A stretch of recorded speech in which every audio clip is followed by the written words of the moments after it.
There's lots of pros and cons with this change to the voyage system and the diving mechanic. And another pro, and one that I've especially come to love for Season 11, is the raid voyages. So now all world events are basically accessible at any time. You can jump to a sea fort, you can jump to a skeleton fort or skeleton fleet, you can do an Ashen Lord battle, you can do basically anything except for the Fort of Fortune and the Fort of the Dam. In some ways, I think this causes issues where it cheapens the world events, because it used to be that world events, when you saw them active, you immediately wanted to go to it because it was more of a rare sighting.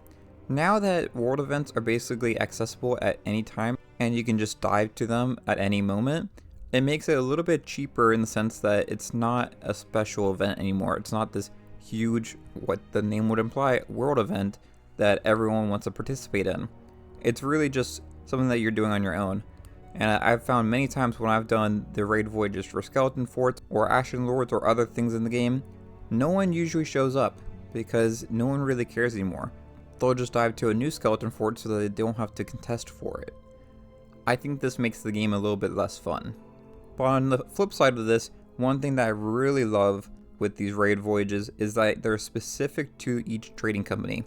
So now you can do stuff like an Order of Souls skeleton fort or Athena's Fortune sea fort. And I've been doing this a lot, and it's a really great way to progress your reputation without having to do some boring voyages that you might not care about.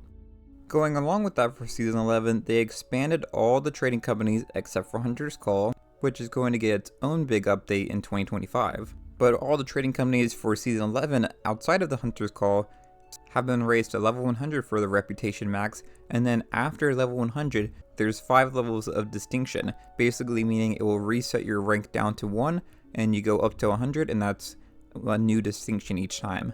And they have a set of rings that go along with each of these distinction levels.